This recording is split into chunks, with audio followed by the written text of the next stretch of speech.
News के प्रायोजक है Saluja auto, furniture world, Shivam hotel, restaurant cum bar, north point school.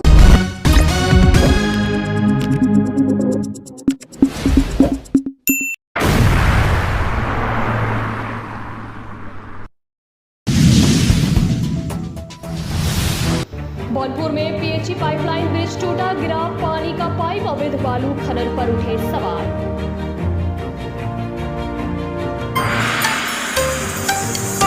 Dabra घाट में बालू माफिया पर कार्रवाई, आसनसोल साउथ थाना पुलिस ने 11 ट्रैक्टर किए जब्त, 8 गिरफ्तार।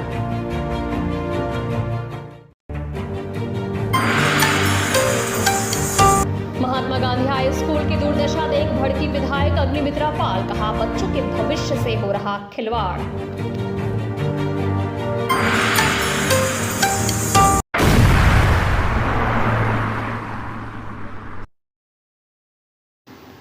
दामोदर नदी पर बने सार्वजनिक स्वास्थ्य अभियांत्रिकी पीएचई विभाग के पाइपलाइन पंप हाउस का ब्रिज बुधवार को अचानक टूट गया। ये ब्रिज नदी के ऊपर से पानी की पाइपलाइन ले जाने के लिए बनाया गया था। ब्रिज के साथ साथ भारी पाइपलाइन भी नदी में गिर पड़ी, जिससे इलाके में जलापूर्ति को लेकर संकट की आशंका गहराने लगी है। स्थानीय लोगों ने बताया कि जिस स्थान पर यह पाइप ब्रिज बना था, वहां पिछले कुछ महीनों से अवैध रूप से बालू खनन तेजी से चल रहा था। उनका कहना है कि लगातार हो रहे अवैध खनन के कारण नदी के किनारे की नींव कमजोर हो चुकी थी, जिससे ये दुर्घटना हुई है। आधिकारिक पुष्टि नहीं, लेकिन लोग जता रहे आशंका। हालांकि प्रशासन की ओर से अभी तक ब्रिज टूटने के पीछे के कारण की आधिकारिक पुष्टि नहीं की गई है, लेकिन लोग साफ तौर पर इसे अवैध बालू खनन से जोड़ रहे हैं। स्थानीय निवासी रामजीत सिंह ने कहा, पिछले कई महीने से यहाँ रात दिन बालू निकाला जा रहा था। कई बार शिकायत भी की गई, लेकिन कार्रवाई नहीं हुई। अब इसका नतीजा सामने है। जलापूर्ति पर असर। पीएचई विभाग सक्रिय पाइपलाइन के टूटने से आसनसोल के बौनपुर क्षेत्र और आसपास के इलाके में जलापूर्ति बाधित हो सकती है। पीएचई विभाग के इंजीनियर और कर्मी मौके पर पहुंचकर स्थिति का जायजा ले रहे हैं। विभागीय सूत्रों के अनुसार पाइपलाइन की मरम्मत के लिए वैकल्पिक योजना बनाई जा रही है, ताकि जल्द से जल्द जल आपूर्ति बहाल की जा सके। प्रशासन की चुप्पी पर उठे सवाल। स्थानीय जनप्रतिनिधियों और नागरिक संगठनों ने प्रशासन की निष्क्रियता पर सवाल उठाया है। उनका कहना है कि अगर समय रहते अवैध खनन पर रोक लगाई जाती तो यह हादसा नहीं होता। अब ये देखना बाकी है कि प्रशासन इसकी जांच कर दोषियों पर कोई कार्रवाई करता है या नहीं। नदी तट पर जारी है अवैध खनन। ये कोई पहला मामला नहीं है जब दामोदर नदी में अवैध बालू खनन की वजह से संरचनाओं को नुकसान हुआ हो। इससे पहले भी कई बार पुल और किनारे की जमीन खिसकने की घटनाएं सामने आ चुकी है। बावजूद इसके अवैध खनन पर अंकुश नहीं लग पा रहा है। এটা তো আজকে হলো আরবার 86 সালে পড়েছিল 1986 সালে। হ্যাঁ 86 সালে আপনার সন্ধ্যাবেলা ছোটার সময় ঝড়ে উঠেছিল। সেই ঝড়ে রোলার উপরে ব্রিজটা ছিল, সেই ঝড়ে গোটা ব্রিজটাই পড়ে গেছে। আজকে কি করে পড়েছে আজকে বলতে পারছি না, হঠাৎ আমার ভাই ডিউটি ছিল, আরও 2-3 দিন ছিল, আমার ভাই পেয়েছিল, জাস্ট ওরা পার হয়েছে, তারপরেই একটা কত নাগাদ ব্রিজটা পড়ে গেছে, ভেঙে পড়েছে। ঠিক আছে, অবৈধভাবে বালি চালাচ্ছে। মাঝে মাঝে দুটো ব্রিজের মাঝে, যেটা ইসকো সেলের আমাদের যে ব্রিজটা আছে, আমার যেটা কর্পোরেশন পিএইচি যে পাম্প হাউসটা আছে, তার মাঝে অবৈধভাবে বালি চালার পারমিশন দিয়েছে। বালি চলছে, ভয়ে তো বোর্ডগুলো উঠিয়ে নিচ্ছে। ঠিক আছে, এখন ধরুন আমাদের যে ডিউটিতে যে কর্মরত এখন যে আছে, উনি এখন ব্রিজ ভাঙার যে কালেক্টর আছে ওখানে ফেসে আছেন। ঠিক আছে, এমনকি নিচে ব্রিজের যে পিলার, সেখানে কোনো বালি নেই, পুরো ফাটল ধরে গেছে একদম। কেউ ফেসে রয়েছে নাকি? হ্যাঁ, একজন ফেসে আছে, যে কর্মরত ডিউটিতে যে যিনি ছিলেন উনি এখন ফেসে আছে কালেক্টর হলে। বাড়ি তো দেখতে পাচ্ছেন পুরো ভেঙে পড়ে আছে। কত দেরি হলো? দেরি তো মোটামুটি ঘন্টা 2-1 তো হয়ে গেছে। ডিউটি জয়েন করেছে, উনি গেছেন ওখানে, তারপরে ব্রিজটা ভেঙে পড়েছে। ওনাকে ওইখান থেকে বার করার কোনো চেষ্টা? এখন তো কোনো হয়নি, পুলিশ প্রশাসন এসছে, দেখছে ওনারা ব্যাপারটা। তাহলে কি মনে করছেন এই ব্রিজটা হঠাৎ ভেঙে গেছে? হ্যাঁ, তো মূল কারণটা কি হচ্ছে? মূল কারণ স্যার, অবৈধভাবে তো বালি চলছে, চুরি চারবারি করে তো বালি চালাচ্ছে। ঠিক আছে, ব্রিজের নিচে কোনো বালি নেই, সেই কারণের জন্য তো ব্রিজটা ভেঙে পড়েছে। এমনকি প্রত্যেকটা পিলারের মাঝে পুরো গ্যাপ হয়ে গেছে, পুরো ফাটল ধরে আছে। পিএইচির ব্যাপার তো হ্যাঁ, কি হয়েছে ব্যাপারটা? দেখুন, এটা আমাদের যে পিএইচি জলের এটা চাই পিএইচি ডিপার্টমেন্টের। তো আমরা যেহেতু আমরা কর্পোরেশনের আমাদের ইঞ্জিনিয়ার সমস্ত আমি এসি স্যারও এসছে, ইঞ্জিনিয়ারকে আমরা ডেকেছি বিষয়টা দেখার জন্য। তো পিএইচিরও আধিকারিকরা এসছেন। তো দেখা যাক এটা পিএইচির যারা কর্মকর্তা আছে তারা এটা কীভাবে কী করে, সেটার সঙ্গে যেটা যা যা মানে মানুষ যাতে জল পায়, যে কর্পোরেশনের লক্ষ্য মানুষ যাতে প্রবলেমের মধ্যে না পড়ে। এখানে জলের আমাদের এটা বন্ধ হয়ে যাবে, যেহেতু যেসব যাবে যেমন জামুরিয়া, রানীগঞ্জ, ডাং, মহিশালা, এই সকল মহিশালা জায়গায়, তো সেই জায়গায় জলের যোগানটা আমাদের কর্পোরেশন থেকে দিতে হবে। সেই নিয়ে আমরা ইঞ্জিনিয়ারদের সঙ্গে আলোচনা করছি এই বিষয়ে, যাতে কীভাবে জল। বিরাট বড় একটা বিপদ হাঁড়া কাটলো, কারোর মৃত্যু হয়নি, এটাই ভগবানের অনেক আশীর্বাদ। কিন্তু এত বড় বিপদের আবার সম্মুখীন হলাম। এই যে পিএইচির যে পাইপ জলের সাপ্লাই 4টে ব্লকে জল দেয়, জামুরিয়া, রানীগঞ্জ, আসানসোল আর আসানসোলের আরেকটা ব্লক, প্রায় 52টা গ্রামেই জল যায়। আজকে কারোর মৃত্যু হয়নি, ব্রিজটা ভেঙে গেছে, সামনের দিকের পাইপটা ভেসে গেছে, কিন্তু আগামী দিনে মানুষ জল পাবে কি করে? কতদিন জল পাবে না? কতদিনে এটা ঠিক হবে? এটা তো কমপ্লিটলি ম্যানমেড ডিজাস্টার। আজকে এই ব্রিজের কোনো রক্ষণাবেক্ষণ হয়, কোনো মেনটেনেন্স হয়? আমরা দেখেছিলাম কলকাতায় পোস্তা ব্রিজ ভেঙে পড়েছিল, নতুন ব্রিজ। আবার মাঝেরহাট ব্রিজও দেখেছিলাম যে মেনটেনেন্সের অফারে ভেঙে পড়েছিল, কোনো মেনটেনেন্স নেই। চুরি করে করে দামোদরকে শেষ করে দিয়েছে, বালি চুরি করে। তাহলে কি ব্রিজের নিচের থেকে ব্রিজের যে থাম্বাগুলো সেগুলো তো একটার মধ্যে ঢোকানো, বালি যদি চুরি হয় তো সে তো আলগা হয়ে যাবে। আমার তো লাগছে যে আরো কিছু ব্রিজ আবার ভেঙে না যায়, যা অবস্থা রয়েছে। বারবার আমরা আন্দোলন করেছি ওইদিকে, বারবার বলেছি, বারবার প্রশাসন পুলিশকে জানানো হয়েছে। ওইদিকে যে ব্রিজটা আছে, রেলের ব্রিজ, ওপর দিয়ে যে ট্রেন যাচ্ছে, সেই ব্রিজটার তলায় আপনি দেখবেন যে থাম্বাগুলো এক্সপোজ হয়ে গেছে, মানে কাভার ছিল বালিগুলো চুরি করে করে, এখন থাম্বাগুলোর নিচটা পুরো এক্সপোজ হয়ে গেছে।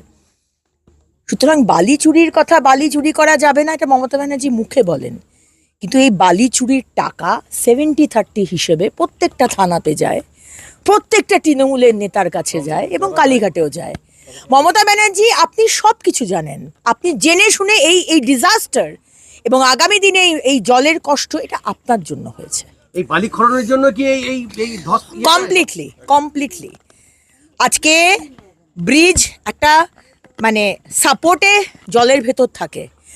এই থাম্বার পাশ থেকে আপনি যদি বালিটাকে উঠিয়ে নেন তাহলে কোন সাপোর্ট থাকবে?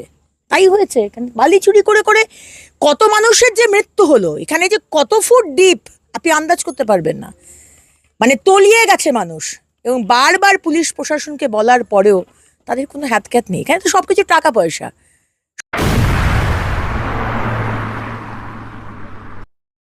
आसनसोल साउथ थाना पुलिस ने डामरा घाट क्षेत्र में अवैध बालू खनन के खिलाफ बड़ी कार्रवाई करते हुए 11 ट्रैक्टर जब्त किए हैं। सूत्रों के अनुसार ये बालू बरसात के मौसम में दामोदर नदी से अवैध रूप से निकाली जा रही थी, जो राष्ट्रीय हरित अधिकरण (NGT) के दिशा निर्देशों का उल्लंघन है। गोपनीय सूचना के आधार पर सोमवार रात पुलिस ने घाट पर छापेमारी की। जैसे ही पुलिस टीम मौके पर पहुंची, मजदूर और ड्राइवर भागने लगे। कुछ को हिरासत में लिया गया है और पूछताछ जारी है। सभी जब्त ट्रैक्टर फिलहाल थाना परिसर में खड़े हैं। पुलिस ने 8 लोगों को गिरफ्तार किया है। स्थानीय स्तर पर यह कार्रवाई चर्चा का विषय बनी हुई है। क्षेत्रीय लोगों का कहना है कि पहले भी इस तरह की कार्रवाई हुई है, लेकिन जल्द ही माफिया कारोबार फिर शुरू हो जाता है। अब निगाह इस पर है कि पुलिस बालू माफियाओं के नाम उजागर करती है या मामला फिर ठंडे बस्ते में चला जाएगा। प्रशासनिक स्तर पर यह देखा जा रहा है कि क्या इस मामले में स्थानीय कानूनी कार्रवाई होगी या सिर्फ एक औपचारिक अभियान तक सीमित रह जाएगा। अवैध खनन रोकने को लेकर जिला प्रशासन पर दबाव बढ़ता जा रहा है।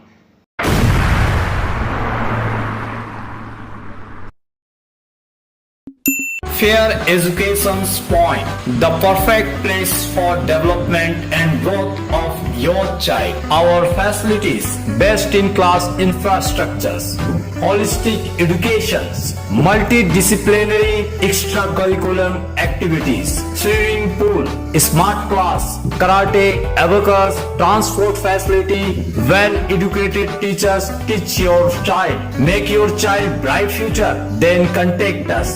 Fair Education Point, Sataisha Bus Stand near Mine Rescue Station, Sitarampur. Furniture world শুধু নামই নয়, সত্যি ফার্নিচারের ওয়ার্ল্ড।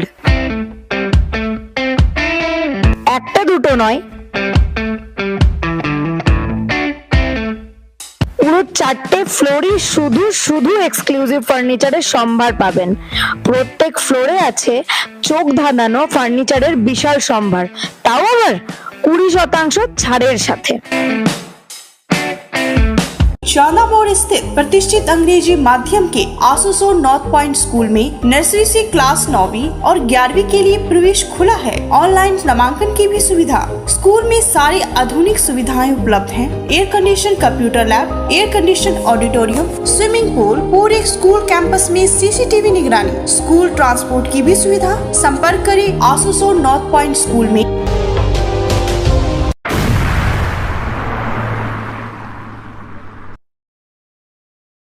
पश्चिम बंगाल सरकार द्वारा संचालित Mahatma Gandhi high school higher secondary की अव्यवस्था को लेकर स्थानीय लोगों में आक्रोश व्याप्त है। बुधवार को स्थिति का जायजा लेने पहुंचे आसनसोल दक्षिण के विधायक अग्निमित्रा पाल ने स्कूल प्रबंधन पर गंभीर आरोप लगाए। उन्होंने कहा कि स्कूल में शिक्षकों की उपस्थिति नियमित नहीं है और प्रधानाध्यापक तो साल भर में केवल 1-2 बार ही स्कूल आते हैं। 11वीं और 12वीं कक्षा के विद्यार्थियों की पढ़ाई सही ढंग से नहीं हो रही है, जिससे छात्रों का भविष्य अधर में लटक गया है। शिक्षकों का कोई समय तय नहीं, बच्चों से ली जा रही फीस। विधायक ने आरोप लगाया कि स्कूल में पढ़ाई के नाम पर बच्चों से अलग से शुल्क वसूला जा रहा है, जो पूरी तरह गलत है। उन्होंने कहा ये बहुत दुर्भाग्यपूर्ण है कि जिस स्कूल में राज्य सरकार पैसे और संसाधन मुहैया करा रही है, वहाँ शिक्षक ही समय पर नहीं आते। बच्चों से जबरन पैसे लेना और पढ़ाई नहीं कराना, ये सीधा सीधा शिक्षा के नाम पर धोखा है। शिक्षा विभाग से होगी शिकायत। अग्निमित्रा पाल ने कहा कि वे इस पूरे मामले की शिकायत शिक्षा विभाग से करेंगी और जिम्मेदार अधिकारियों के खिलाफ कड़ी कार्रवाई की मांग करेंगी। उन्होंने ये भी चेतावनी दी कि यदि जल्द ही व्यवस्था में सुधार नहीं किया गया तो वो आंदोलन के रास्ते पर उतरने से भी पीछे नहीं हटेंगी। स्थानीय अभिभावकों की भी नाराजगी। स्कूल में पढ़ रहे छात्रों के अभिभावकों ने भी बताया कि शिक्षकों के नियमित रूप से न आने के कारण बच्चों की पढ़ाई बुरी तरह प्रभावित हो रही है। उन्होंने कहा कि स्कूल के इस हालत की वजह से बच्चों को ट्यूशन पर निर्भर रहना पड़ रहा है, जिससे इंग्लिश और लाइफ साइंस और टीचर मैंने 2016 के बैच में जो 4 टीचर गए ना मैडम, उनमें से वो जो है एक लाइफ साइंस, एक इंग्लिश। आप बोले कि वो आते हैं बीच बीच में आते हैं। अब क्लास कभी कभी जाते हैं, रेगुलर क्लास नहीं कर रहे ये तो मैडम। कोई मैंने बैठक खाना नहीं है कि बीच बीच में आएगा अटेंडेंस देकर जाएगा, ऐसा नहीं चलेगा। आना चाहिए। लेकिन मैम उनको आई थी तो एक बार हम लोग बोले थे प्रोजेक्ट के बारे में, तो देंगे उस पर चली गई।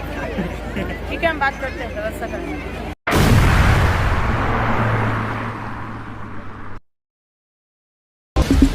न्यूज के प्रायोजक है Saluja auto, furniture world, Shivam hotel, restaurant cum bar, north point school.